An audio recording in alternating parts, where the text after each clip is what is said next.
Hello everyone, I am Susan Charara, host of the Amplify Series, and today we've got a great and timely topic for you.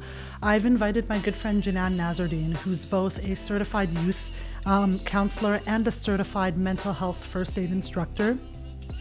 And I reached out to Jenan because obviously right now with the coronavirus crisis, there are a lot of people struggling right now. There's a lot of anxiety, there's a lot of fear, there's a lot of worry. I know within my own circle, I have friends who are mothers, who are working mothers, and all of a sudden they find themselves working at home, having to homeschool, feeling overwhelmed. With my clients who are all entrepreneurs, they are very worried about their businesses right now, what their businesses are going to look like on the other side of this pandemic and whether they'll still be operating. And so I wanted to have Jenan out today to talk about mental health, address, what we're all feeling. And really there was three key things I wanted us to take away from this episode. Number one, whatever you're feeling, it's okay to not be okay. Number two, and this is probably the most important of the three, to not struggle in silence, to reach out, know when to reach out to, who to reach out to, but reach out regardless. One of the things that Jenan had said to me in previous conversations and had said over and over again is silence is what keeps us sick. So we really want to encourage our viewers to not struggle in silence. And then third, really just provide you with some coping strategies and some tools to help you get through this difficult period. Some of the strategies that we share are probably similar to what you've heard that's out there. Some of them are different, but they're all worth reiterating. We just want you to be able to just take one or two things that you can apply into your daily life and to either help you get through this challenging period or at any point in time if you're struggling with your mental health, just have some tools in your tool belt. So I'm pretty excited about this episode. It's a very timely topic and I hope you get as much value out of it as I did.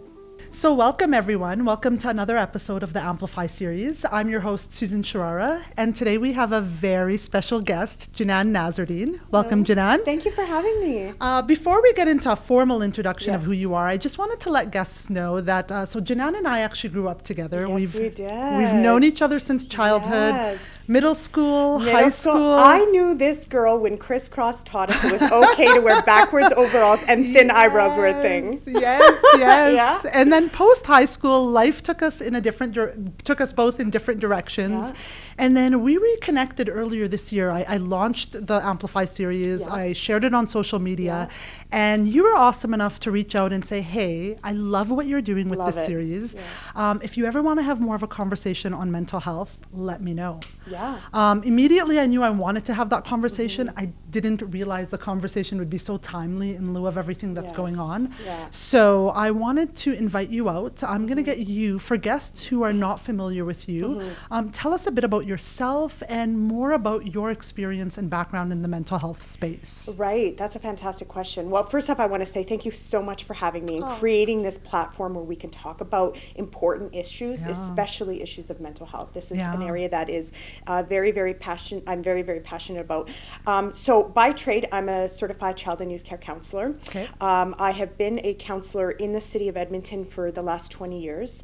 I specialize in working with high risk and vulnerable youth, particularly in the area of drug addiction, gang affiliation, and sexual exploitation. Okay. I've had the distinct pleasure of working with some really, really awesome young people. And I say this very humbly. I've probably learned more from them than they have ever from me. And so I have been doing that for the last 20 years. And about a couple of years ago, my boss came to me and said, there's this course I want you to take. It's called Mental Health First Aid. I knew nothing about it. And she told me that I needed to go and take this. And so I love to do any kinds of training because I think I really am an advocate for knowledge is power. And so I went, and this training, to put it mildly, was an absolute game changer for me. It really kind of forced me to look at what I grew up learning around mental health. It forced me to look at what my own beliefs and stereotypes around mental health was. And it not only changed the way that I work in collaboration with my youth, but it also changed the way I support and help others outside of the work capacity, how I assist my community in working within mental health. And so I had the distinct pleasure of becoming a trainer in mental health first aid. I actually trained 2 versions of that course, mental health first aid, the basic course, as well as the mental health first aid for adults who interact with youth. And I'm a contract trainer for the Mental Health Commission of Canada. Oh, wow. And so in 2015, in collaboration with my business partner at the time, we piloted a business called Catalyst Training Services, and the primary focus of that business was to educate and advocate around mental health. And literally without any advertisement, without any social media, without anything, it just went like wildfire. And it was all word of mouth. People started to hear about the trainings and the outcomes of the trainings, and how the feedback of the training was so great and so important and so necessary. And it just took off. And last year I made the decision, as much as I love, work in that social work capacity, when I look at all of my experiences within the last 20 years, the common denominator, the thread that binds everything, was always mental health. Mental health, wow. So for me, it was a seamless transition from doing that to spreading my wings and really pushing Catalyst Training Services to be the one-stop shop for training, education, and advocacy for mental health. And that's now what I do. Oh, that's so awesome. And yeah, you know what, for me, what stood out, and we've had a couple of conversations previous to this episode, you're very passionate. I love your passion for, number one, ending the stigma that's around mental health. And just overall promoting, mental health well-being. I want to just tell the viewers a little bit about why I reached out to you. So mental health, I'd probably say definitely in the last couple of years, it's a very hot topic, right? It's a hot topic in the workspace. It's a hot topic in the community at large. And so I've gone to a lot of different events or a lot of different talks and conversations. And I've often found, and this just could be my experience, right? So I don't know if this is the experience of many. I'm just going to speak to my experience. The conversations end up being on one end of the spectrum or the other. So one end being where, they don't go really deep. They stay at the superficial level, and there's a little bit of awareness, but you walk away thinking, okay, well, I didn't really take anything away from that I can sink my teeth into in terms of like strategies and tools, but I certainly am a little more aware. And on the other end of the spectrum, where they go really deep, but they go deep with particular disorders that maybe aren't necessarily, the majority, right? So, I've gone to talks where, they're talking about schizophrenia, and they're talking about suicide, and they're talking about disorders where it's completely affected someone's ability to function. And I think to myself, like, that's great to know, but once again, what about everyone that's in the middle? Right? And right now, obviously, with the coronavirus crisis, Jenan, a lot of people are struggling. Absolutely. A lot of people are struggling in silence. And if I just even think about within my own circle, the 2 groups that stand out to me. So I've got a lot of friends who are mothers, right? And they're working mothers. And so they were used to like working children at school. They're now having to adjust to working from home and having to homeschool children. And they are feeling so overwhelmed and anxious. And on the flip side, my business, I deal with a lot of entrepreneurs, right? So I'm a marketing strategist where you've got, and typically these entrepreneurs tend to be men, successful businesses, but they are anxious and worried about what their business is going to look like on the other side of this pandemic, right? And whether, they're going to still be operating, whether they'll still even have a business, depending on how long this lasts. And fair. And so I would definitely say, anxiety and fear and worry is at an all-time high. And that's a lot of what I've been privy to in the last couple of weeks. I wanted to have you out on the podcast and to have more of a conversation that and we're going to touch on everything. I will say this to viewers, and I've said this to you, Jenan, I see this being the first of many conversations. So what I don't want to do is I don't want to try to touch on everything in one convo, but maybe just start with mental health being such a large umbrella, right? So we'll start with like, what is mental health and the different, and then go from there. But really with today's episode, speaking to those in the middle, right? Where it's, there's stuff is there, they're struggling. It's maybe not at the point where it's completely affected their ability to function, but if they don't have the right coping strategies, it might get there. So I reached out to you. That is why I'm excited to have this conversation. It's very timely. So why don't we just start with, because mental health, it's such a large umbrella, right? So what is mental health according to you? Well, I love that you said that, and before I get to what the definition of it is I want to just touch on a couple of things that you said, and it completely makes sense in that it can be very overwhelming because you can talk on various ends of that spectrum around mental health, right? The one thing that's important to understand is that mental health looks different for different people, right? And that just because schizophrenia looks like this in this person does not mean that it'll look like this in this person. It looks different for different people. And so that in and of itself is important to realize. And it's such a broad spectrum. Like, there's so much we can talk about it. But when we talk about mental health, I want to take it back just one step further. And I want to start off by looking at what the definition of health is. So according to the World Health Organization, the definition of health is a state of complete mental, physical, and social well-being, and not merely the absence of disease or infirmity. Now, why is that definition so important? Because when we look at the definition of health, social connectivity, mental, and physical, it's all three of those. So when we look at optimal wellness, it has to include all three of those. Now, why do I want to highlight this? Because this is where societal views come into play. And I see this time and time again, where society would have us believe that health is one end of the spectrum and mental health is on a whole different playing field. It's on that opposite They're end two of separate They're things. two separate things, right? And I see this time and time again in the work that I do, where I'll meet with a client or I'll be speaking to somebody in our community and I'll say, tell me about your health. And they say, oh, I'm great. I go to the gym, I work out, I eat right, I do this. And I say, great. Tell me about your mental health.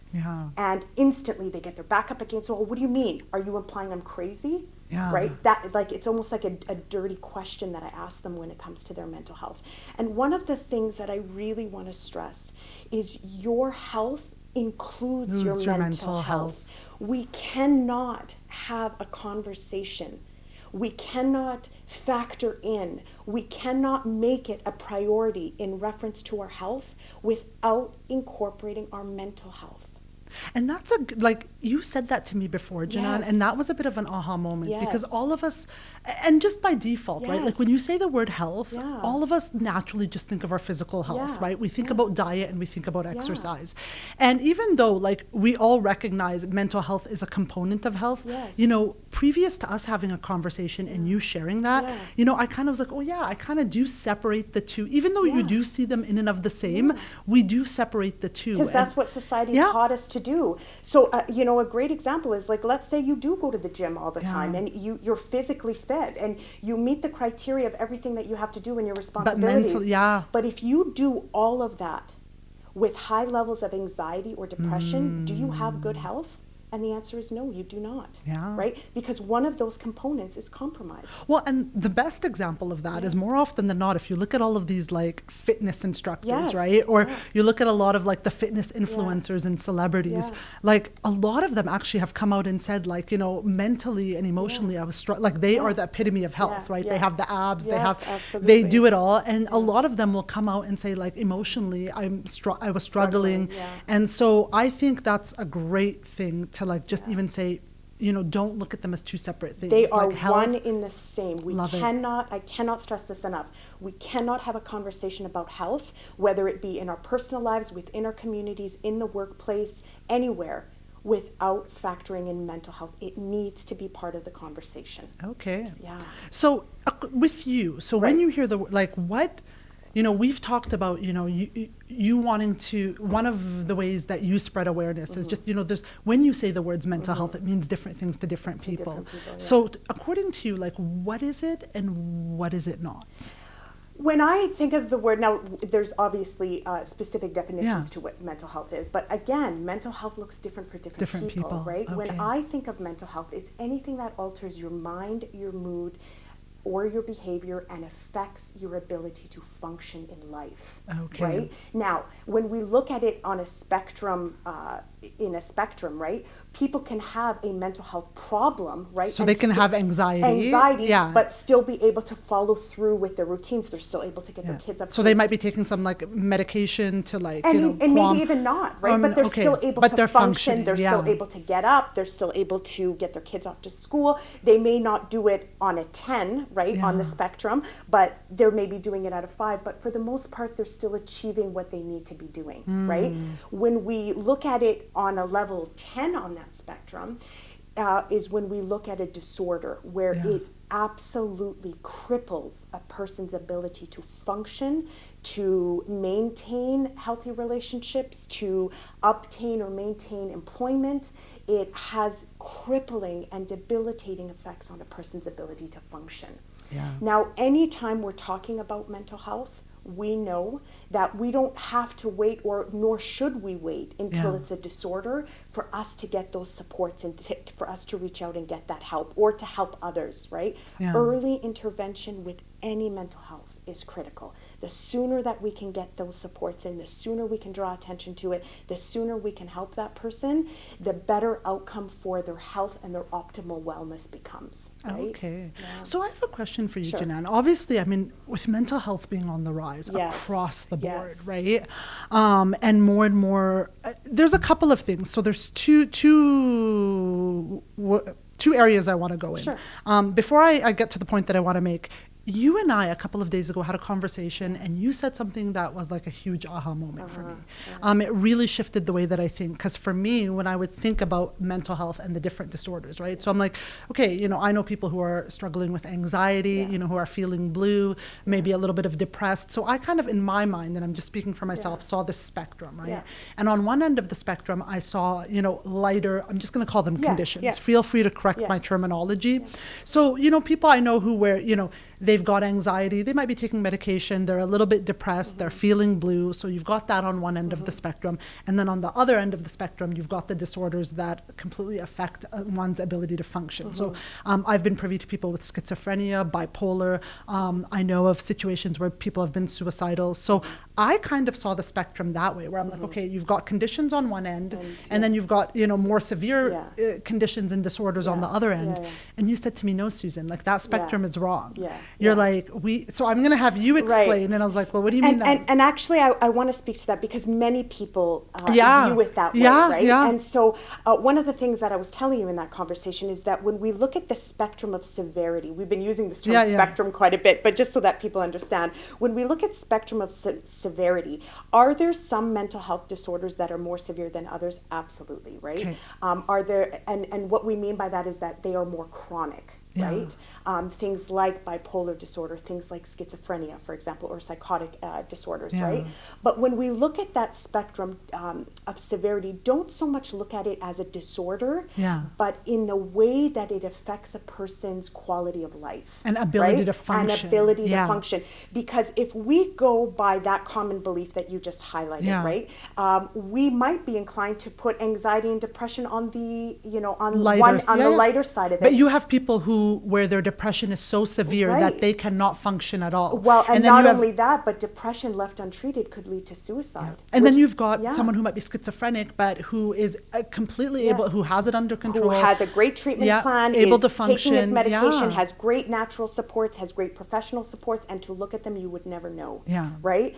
So the spectrum really is, and this is what I came to understand, the spectrum isn't certain conditions, lighter, what quote unquote, lighter conditions on one end, more severe conditions and disorders on the other, but rather, you know, regardless of the condition or disorder, to what extent does it affect your ability to function? Absolutely. Because I think the danger in people using the disorder in and of itself is that we become dismissive to the impact things like depression can have, right? Things like anxiety can have. Those are crippling disorders if left untreated, right?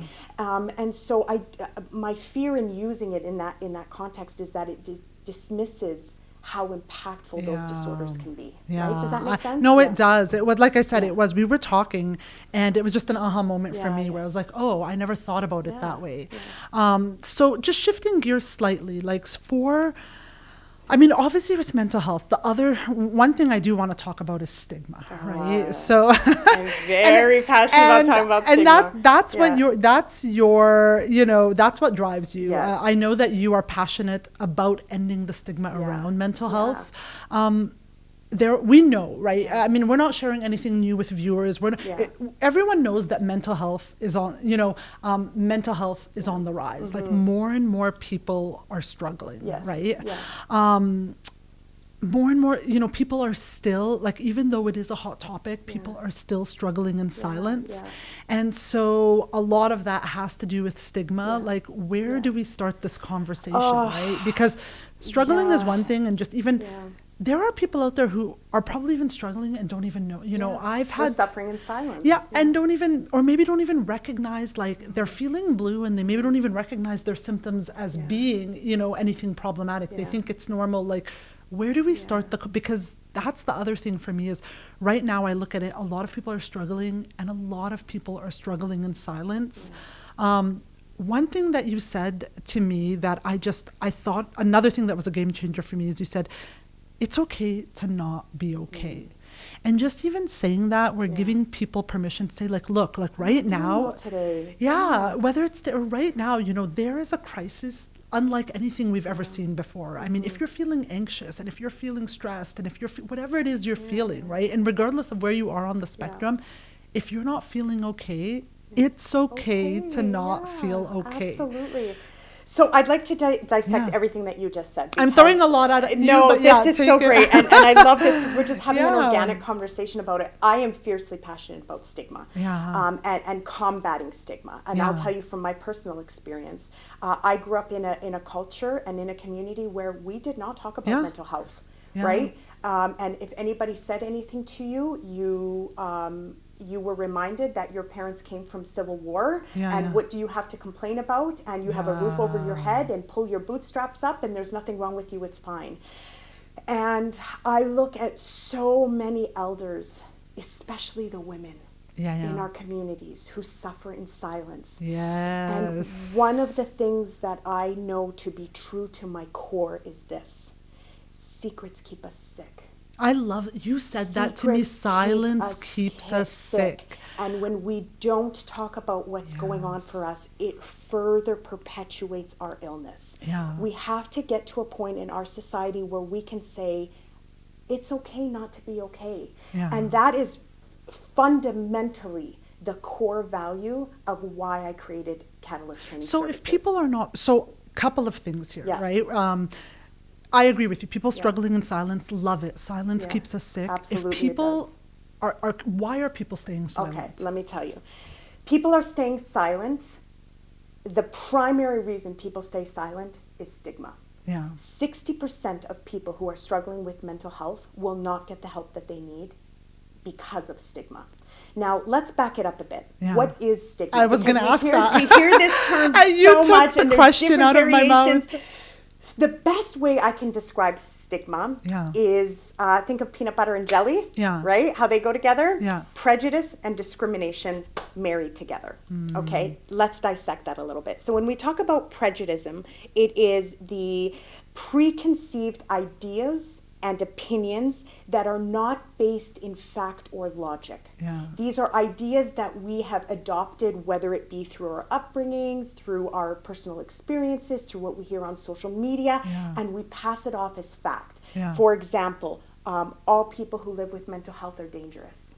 Right? These are prejudice. Or all people who live with mental health are crazy. Right? Absolutely. So that is a prejudice. The discrimination part of it is acting on that belief. So it's actions or decisions that treat people or a group poorly based on those belief systems, right? So again, it's that marriage of the prejudice beliefs and acting on those discrimination. So if I were to just say that in crayon. Say it in crayon. It is fixed and false beliefs that we pass off as fact. And if people, if people are not speaking up and they are staying silent, it's the fear of being judged. What will people, being judged. So if I come out and I say, because there's a couple of things there that you said. Number one, you know, if I say I'm not okay, you know, there's that fear of like, oh, we grew up in war and we immigrated to this country and we immigrated with nothing, you know, like what do you have to complain about? Exactly. Like number one, not even giving them the permission or the space to not feel okay. And then second of all, the fear of what will people think, right? So are people going to think I am, you know, fill in the blank, whatever that is? Well, stigma in and of itself arises from a lack of education, a lack of awareness, a lack of compassion, a lack of perception. And because of that void and that lack of information, what it inevitably does is stigma creates shame, it creates blame, it creates secrecy. It creates self-stigma, right? Where people believe I'm worthless, therefore I am worthless. So we start to believe the societal stigma around it. And it creates isolation, right? So stigma is so dangerous because it further projects people into isolation. It prevents people from getting the help that they need. So part of... Or even speaking up to say, like, before you even get to the point of getting the help that you need, like, speaking up to say, like, I am not okay. And whatever that is, like, it doesn't...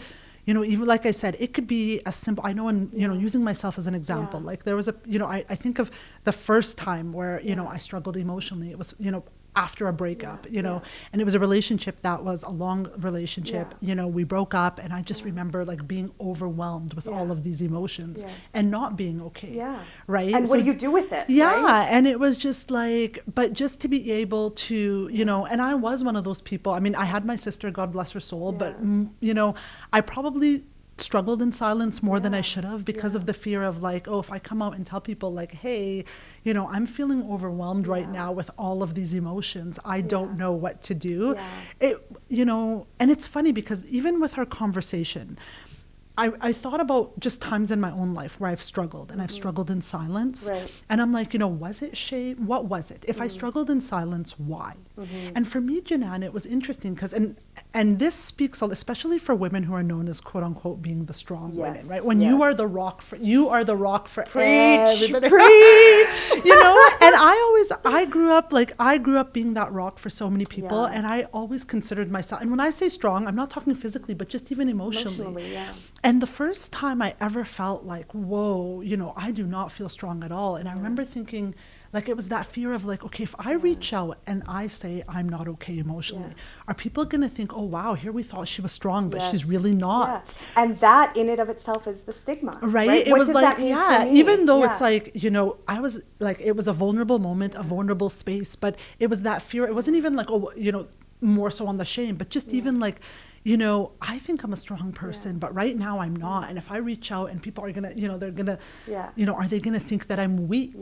Right. And that was my fear. It's like, I don't want stigma. I don't want people thinking I'm weak. And so I just kept it to myself, shared it with my sister, shared it with a few others. And I'm just like, and it's funny because I see this pattern in all of my friends who I quote unquote, you know, where it's like, you can be a strong woman. And when I say strong, once again, emotionally and have weak moments. Having weak moments does not make you a weak person. It doesn't make you weak. You know what it makes you? It makes you human. It makes you human. And you know, I know that now, but it's funny because, but at the time I didn't see, I was younger, right? I was much younger. I certainly didn't see it that way. And it was just like, and then also the other thing too is not knowing that I would get to the other side, because I think the first time you know, where you're just like, okay, I'm not okay. And at that moment, I'd never experienced anything like that, where just overwhelmed with all these emotions. And I love how you worded that, overwhelmed. That's what it was. And you're like, am I ever, especially when you're in the midst of a heartbreak, you know, people, you know, always think like, will I ever get through this, right? So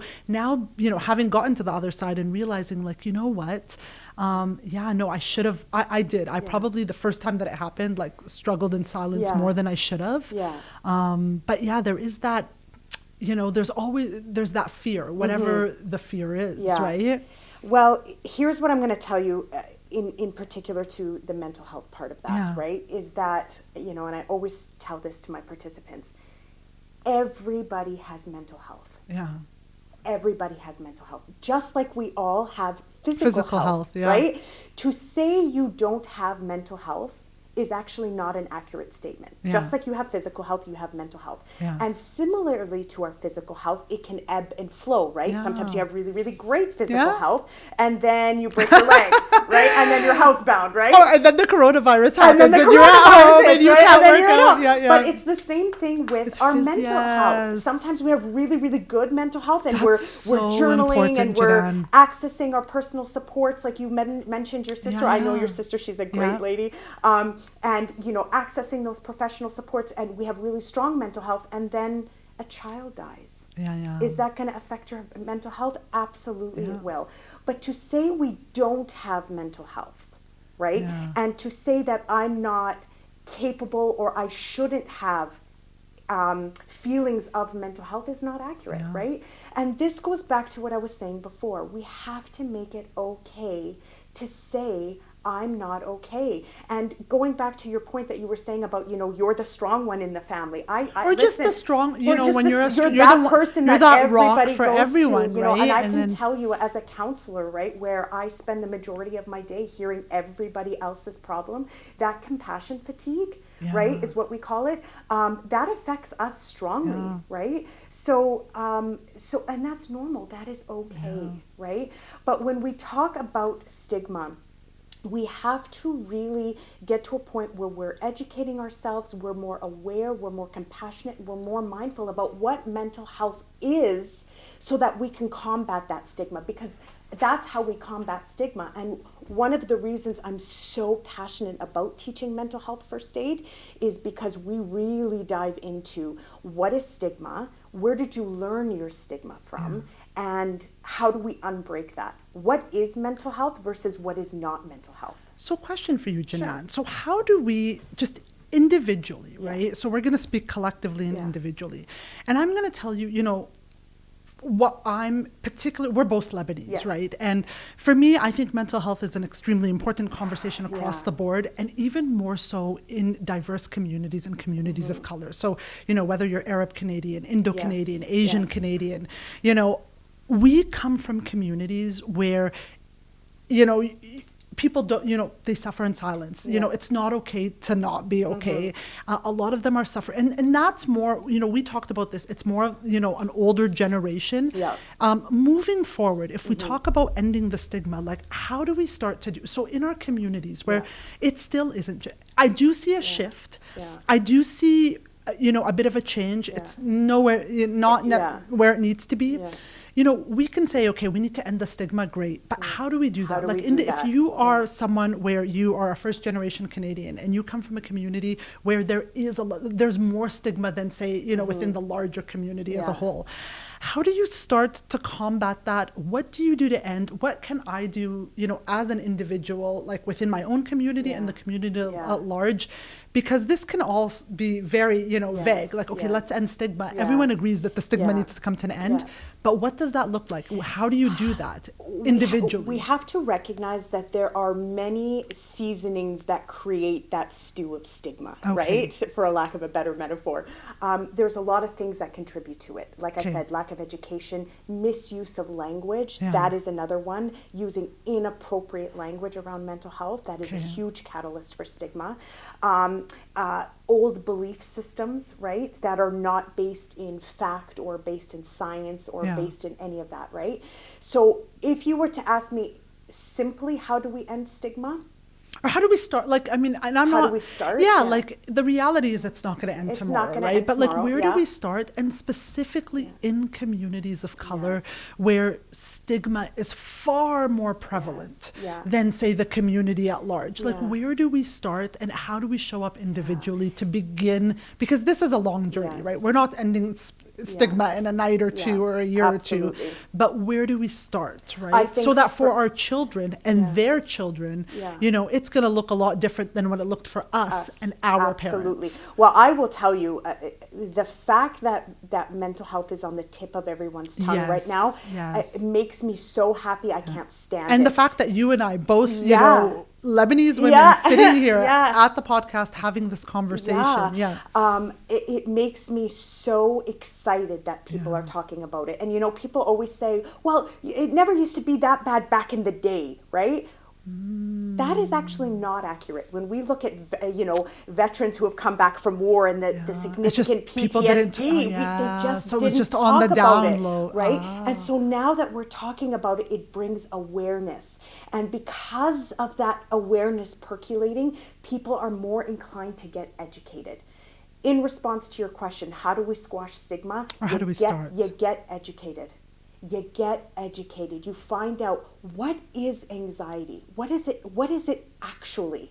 Right? What is schizophrenia? What is it actually? What is depression? What is depression? What is the impact of this mental health? What happens if I leave it untreated? Because what happens is that stigma is perpetuated by what we grew up believing, right? And if that thought pattern is not accurate, right? What is that going to do? It's going to make the person sicker. It's going to shame them into silence, and it's not going to get them the help that they need. You know what I'm just thinking? Like, as you're talking, Jenan, and this is coming up for me, and it's very interesting, because if you look at our parents' generation, and so many of them struggled in silence, right? So what maybe started off as light, and because it went on, they suffered in silence, it went on untreated.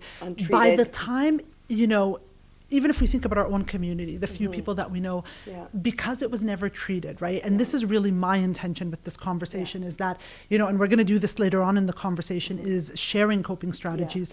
If you're able to catch it early on and you've got great coping strategies, the hope is that it doesn't fully spiral, right?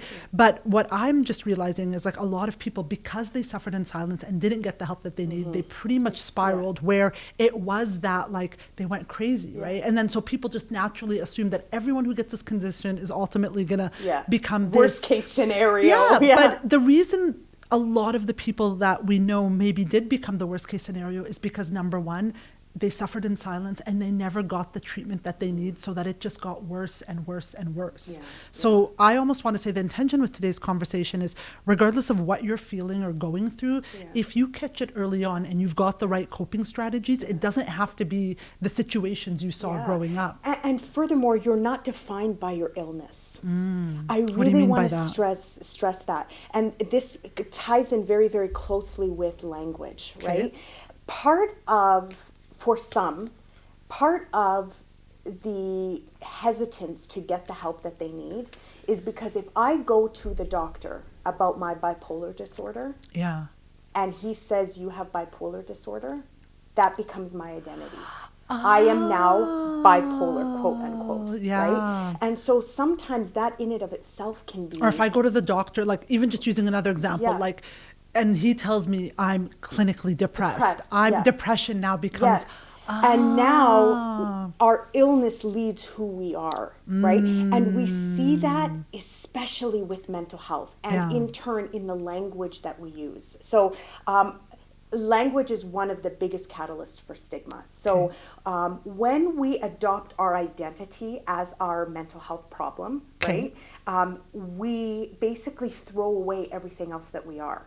So when you say to somebody they are a schizophrenic, for example, you are completely dismissing everything else that they are. So then what should you, like, if let's say you have somebody who's been diagnosed with or any kind of disorder. Or like an anxiety disorder or depression, this is important, right? Language is everything. Language matters. Because I know just even, and this isn't specific to mental health, like a lot of times I'll say addressing the behavior versus the individual, right? So you might be like, okay, they have depressive tendencies versus, or I'm having a depressive moment versus, assuming, I don't know, what is the... So when we use, I'm going to give you two examples. When we say he is a schizophrenic versus he is living with schizophrenia. Even though it's a subtle change, it absolutely makes a world of difference to a person who's struggling with that illness. And let me explain to you the distinction.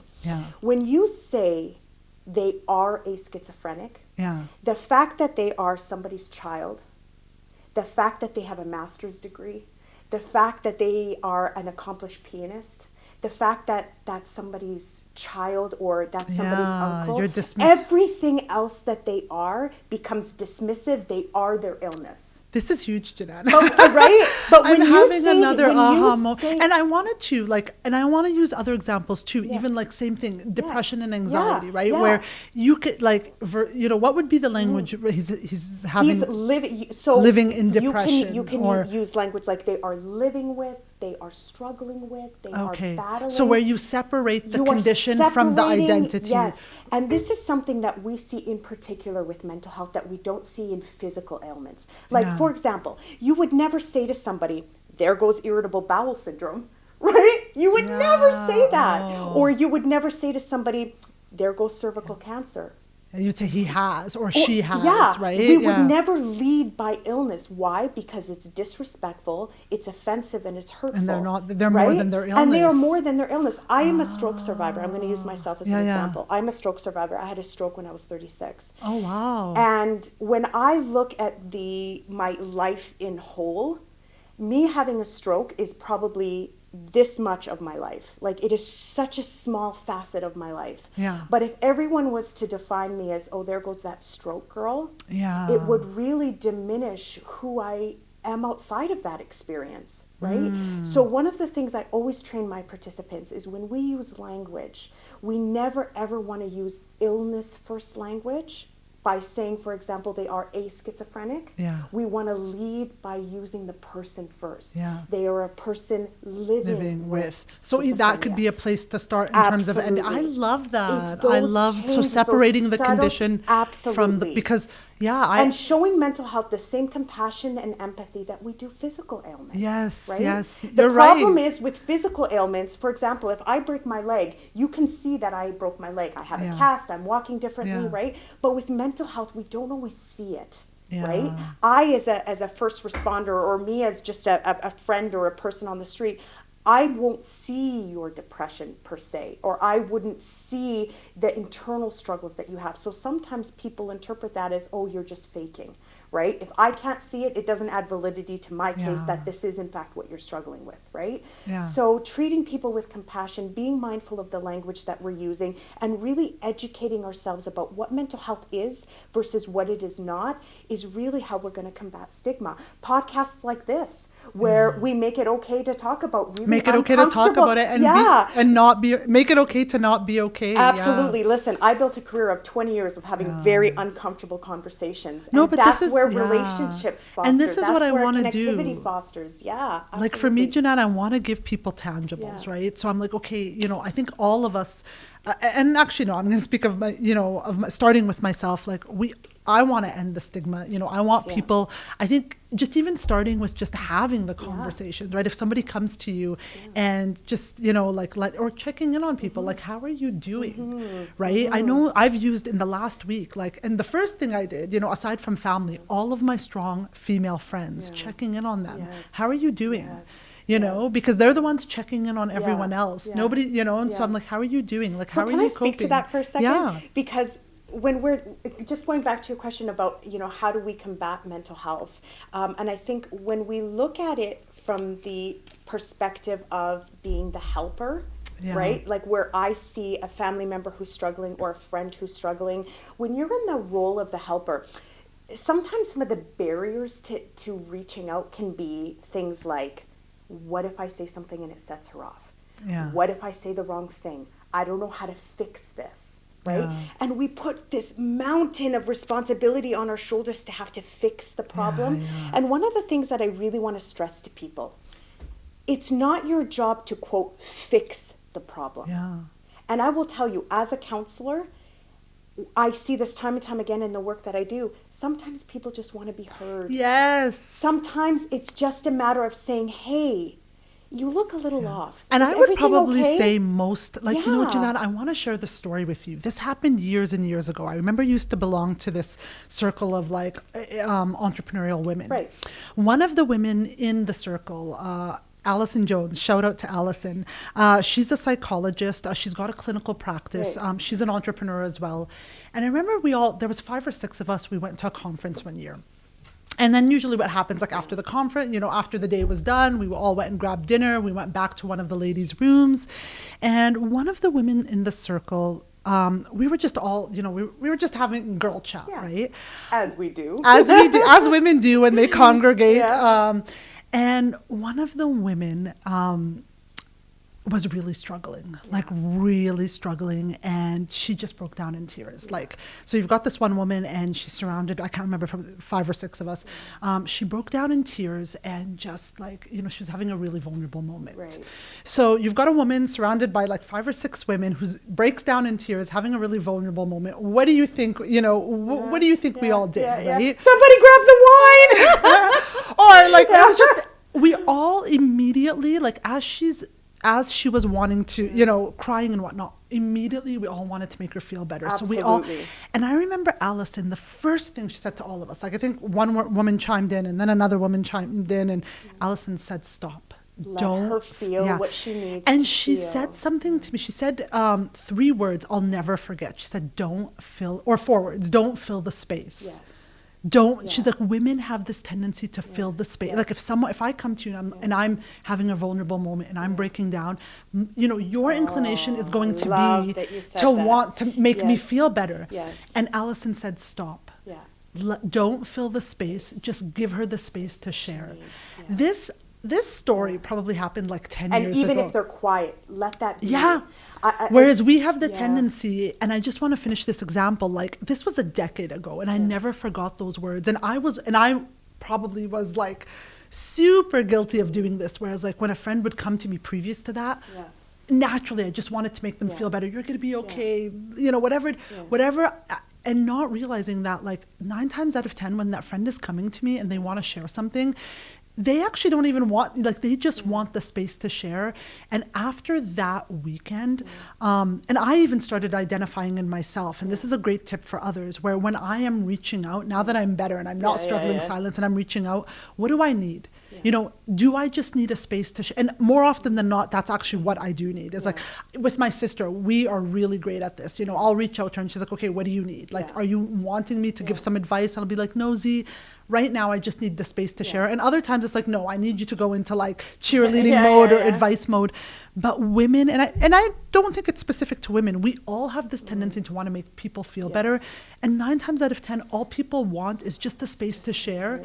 And even when they get to, I even find with myself when I share, that's all it takes for me to feel better. My sister will check in the next day, how are you doing? And I'm like, I'm much better, much better. Because I was able, these emotions came up, and now I had a outlet for the emotions and an outlet for what was coming up. Whereas, so can I speak to that just for a second? Absolutely. First off, thank you for sharing that, because I think it beautifully depicts, especially in women, how we feel this need to kind of nurture and make everything better, and we really need to stop that, right? And one of the things that I always say is that people may forget what you say, people may forget the direction that you give them, people may forget certain, things that you've said to them, but a person will never, ever forget how you made them feel. Yeah.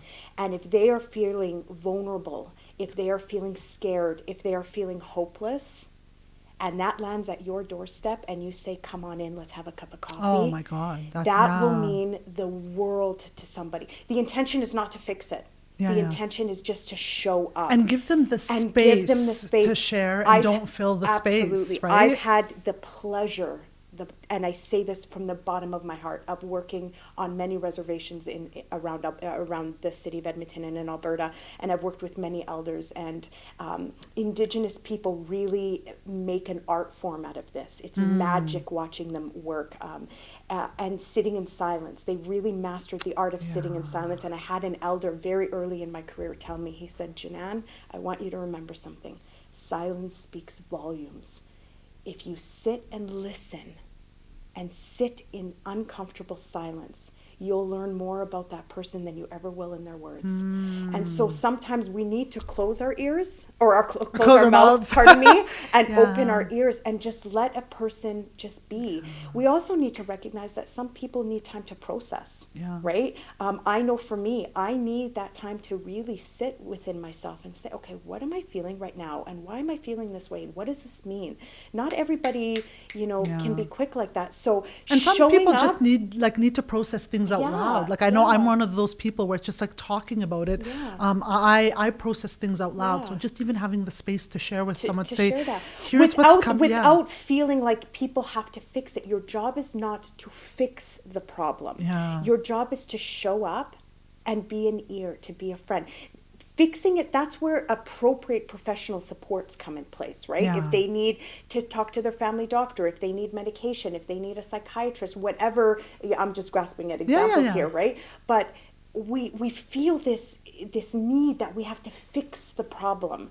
And once we remove that need, it really gives us the space for us as helpers just to recognize that all we have to do is just show up. Show up and speak to what we see and let them know that you are a safe place for them to land. Can I also touch on one other thing? And I just speak to my own experience, right? Like the other thing that I noticed, and I've noticed with just examples with myself, right? Because over the years, as I've gotten better at sharing, I'm also mindful of who I share with. And the other thing because there's two things that happen. We either don't give more often than not, people don't give you the space to share, only because they don't know how to. And second of all, being dismissive, because the other thing that I see is that, if somebody is feeling something, right, whatever it is, right, and they're like, even right now, it's like, oh, things are going to get better. People, I see this a lot where they immediately go into cheerleading mode and positivity mode. And it's well-intentioned, Jenan. However, what that does is it dismisses the issue, and it makes and it makes going back to like, it's not okay. It's okay to not be okay. It's almost like inadvertently what it does is tell the person like, you shouldn't feel this way. Like things are going to get better. He was blah, blah, blah, like whatever it is. And I've been guilty of it. So I just want to share, I am not someone where I speak from a place, like I know in the past I've been guilty of this. I'm much better at catching myself now, where I used to have the tendency to go into cheerleading mode immediately, where once again, with the intention of just wanting to make the person feel better, what I started to realize is when I was on the other side and I was the one seeking, counsel and, not struggling in silence, immediately the cheerleaders were the ones I never talked to again. I was like, okay, no, because it almost felt like, and it almost felt like they were being dismissive. Like in a way, it was telling me it's not, it's not okay to not be okay, right? Whereas if I remember one friend to me, like same breakup, right, that I was talking about like years and years ago. And I had called her, she was in England at the time. I called her, we were talking on the phone and I was like crying and everything. And it was just, she's like, honey, I don't know what to tell you. She's like, it sucks. It just really, really sucks. And I felt so liberated in her saying that. It was like, she wasn't, I'm like, she's like, it sucks and it really sucks and it's going to suck for a while. And it was the first person who just even acknowledged my, versus like, oh, you're going to be, And I just, like I said, I pay attention to my own experiences, but I'd also say we do have, even now, like with coronavirus, and as people are anxious and as people are worried and there's fear, everyone's immediately going into like, positivity mode. And not to say that there isn't a time and place for that, but more often than not, if people are reaching out the first couple of times, just give them the space to share. Like there is going to be a time and place where you want to be a source of positivity and a source of hope. But I just feel like if you do it too, and correct me if I'm wrong, if you do it too soon, it ends up becoming dismissive, right? Yeah. Well, there's a couple of things I want to I want to say to that, because listen, and with all due respect to cheerleaders, right? Sometimes we need a good cheerleader, right? But it goes. And I'm a recovering cheerleader, so I'm not talking to the people out there. I used to be like. Listen, we've all been cheerleaders at some point in our lives too, right? And we've all had cheerleaders in our corner. And the funny thing is, I stopped being a cheerleader when I found myself on the other side and realizing what I absolutely don't want to start with is the cheerleader. So here's the thing, essentially what happens with cheerleaders, right? Yeah. And it goes back to when you know better, you do better, Yes. right? The intention is there. The intention to put a smile on your 100%. face and make you better, right? But the problem with cheerleading, especially when that's not what your need is at that time, is that number one, it's superficial. Yeah. And number two, it addresses the mechanics of what happened versus how you're actually feeling about what happened. And this is where empathy comes into play, right? I have a breakup with my boyfriend, let's say. And, you're talking to your friend and the response is, girl, he said what to you? And then you said, who? And then what happened? And then you threw him out, right? And then, so we fixate on the ABCs of what happened, right? And the cheerleader's response is, you know what? You can do way better than him. You don't need him. You're gorgeous. You can do so much better, right? Yeah. And we focus on the mechanics of what happened. Whereas when we respond with empathy, what actually happened does not take precedence over how that event made you feel. So when he said that to you, how did you feel? Well, I felt dismissed. I felt like he doesn't appreciate me. And that's what we're speaking to. That must really suck. I'm so sorry you had to experience that. I want you to know that I think that you're amazing. And I think you are the most compassionate person that I know, right? So we're speaking more to how that experience made you feel versus, right, the ABC mechanics of it all. Or just in the moment. Like I had a friend, close friends and I remember they shared the story, their brother passed away, in his early 30s, unexpectedly. And, I'm sorry to hear that. Yeah, this was a couple of years ago, and even it was like, people were, in our communities, like immediately within the first week to 10 days, everyone's coming to your house, and this was within like the first week of mourning, and it's like, okay, they just had somebody they absolutely love and adore pass away, and within the first week of, people walk in and they're like, everything happens for a reason, God took him out. And here they are grieving in the middle of like significant pain, unbearable pain. And people just be like, no, don't cry. Everything happens for a reason. God took, and it's like, really? Like first, same thing where it's just not giving, and everything does happen for a reason, but that I really believe though that in and of itself is a taught skill. Right. Somebody at some point has given them good advice. We see that in our communities, right? Where it's like, give them the space. Yes, there will come a point where it's like, it's the first 10 days of them grieving. And let people be okay grieving. And whatever that grief looks like, let them experience that. We want to protect, and I see this a lot actually with children, right? Where we don't want our children to experience hurt. We don't want them to experience pain. We don't want them to experience all of that stuff. Well, if we don't allow them to experience it, how do we teach them then to manage it? Yeah. Because you aren't always going to be around. At some point in that child's life, they're going to experience heartbreak, hurt, frustration, pain. We need to teach our kids those life lessons on how do we deal with those emotions. And nowhere are we taught. Like growing up, I was never taught where like, okay, you know what? You're going to have good times in life and you're going to have, difficult times. And it's like, this is a fundamental life skill, learning how to manage our emotions. And do you know where I see it the worst? Where? In men. Oh, absolutely. In men. Oh, it's taught at a very, very young age. Now, I don't want to shout out, I don't want to single anybody out, but it is just to share a quick story with you, a male acquaintance of mine has a young son, and his young son is very, very sensitive. Like you say good morning. We all have friends who have children who are 4 years old, this little boy, cutest little thing you've ever seen. But if you say good morning to him the wrong way, he takes it very personally, right? Very, very sensitive. Yeah. And his dad, he had done something and his dad was reprimanding him, just, saying, you can't do that. And the boy started bawling. Yeah. Right? And his response to his son crying was, boys don't cry. You don't want people thinking that you're a girl. Stop crying. Yeah. And then so what inevitably he's teaching him is that you're not worthy of having these emotions. And it's not okay. Suppress them. And let me tell you something. If we do not allow our boys to experience emotion, what's going to happen is it will build and build and build and build to the point where they become adults and it's going to manifest itself whether we like it or not. And it's either going to And manifest it's gonna itself manifest healthfully. in addiction. It's going to manifest in rage. It's going to manifest itself in poor choices in life, in and out of institutions. I'm ex-corrections. I've seen this 100 times, right? Where we see the result of that being these really unhealthy coping strategies. And one of the things that I always tell people is, spoiler alert, boys feel emotion just like girls do, right? Emotion is not a gender specific thing, right? But we don't allow our boys to feel it because, well, they're men and they should, buck up and be a man. Yeah. But they're children, right? And what does that even mean to be a man, right? So we got to really be careful with that glib advice.